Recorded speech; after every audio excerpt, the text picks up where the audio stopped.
I decided to take the next step, and I videoed my message to my MP with the letter that I had written regarding Erin's disability living allowance. And here's the letter. Dear Sir and Madam, I write in regard to my son Erin San Antonio Powell. I had asked yourself to review his claim for disability living allowance and have been informed that he has been refused for a second time without the chance of forwarding additional information to support his claim. I now write to you with an insight into the daily routine and challenges my son faces and ourselves to care for him. Erin was diagnosed with DCD, developmental coordination disorder, from an early age. For Erin, this affects both his fine and gross motor coordination and his speech. Erin's coordination and learning difficulties affect participation and functioning of everyday life skills. You state in your reasons for making your decision about a child with a disability they have to, quote, for children under the age of 16, any attention, guidance, supervision or watching over they require must be substantially greater than that required by children of the same age and without disabilities. This paragraph alone defies my son's life. How can this situation be so grossly overlooked by yourselves? And an application form with many tick boxes most certainly does not portray or give an insight to you regarding his daily challenges and care needs. Erin presents difficulties with self-care and dressing.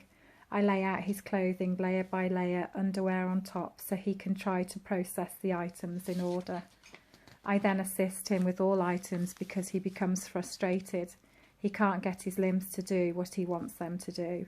He gets tangled in jumpers and t-shirts, consistently putting both legs in one trouser leg. Most mornings Erin become very upset by this and will become emotionally challenging. I assist him with toileting. Again, he can't get his limbs to work the way they should be. Erin is very unsteady on his feet and falls over all the time, trips up and falls off seats. A major concern is stairs. Erin cannot be left alone to walk up any staircasing, even with a rail. This can be very time consuming at bedtime and going for a shower or bath. I have tried to adapt ways in aiding him with cups and bowls for eating and drinking, as he will spill most things and drop plates, etc. We use a flexible straw with a drink to prevent spilling and sticky mats for cutlery, plates, etc. Erin has no sense of danger and has to be supervised with many tasks around the house. He has no sense when walking along a pavement and can quite often wander into the road. He must always have supervision for this. Our main concerns are for him falling. An example of this was a few days ago, waiting to go through the school gate. Erin had turned his head slightly to look at something, lost his balance, fell to the floor with half his body on the pavement and his head and arms into the road. We were extremely fortunate that there was no oncoming vehicles. Erin wakes every morning between 4:30 am and 5 am. I get up with him to supervise him and find this very tiring, both physically and mentally. He cannot be left to his own devices. Simple tasks such as playing, Erin needs to be supervised. He cannot join his friends at the park for fear of him falling off any apparatus. He cannot ride a bike, kick a ball, run or catch. This makes a difference and sets him aside from his peers.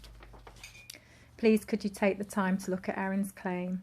Please can you take into consideration that Erin has a whole range of co-occurring difficulties which have serious negative impacts on his daily life and most certainly sets him apart from that of his peers. Substantially and most significant difference in supervision, care and protection compared to that of a child of the same age without a disability. Many thanks. Michelle San Antonio, Erin's mum.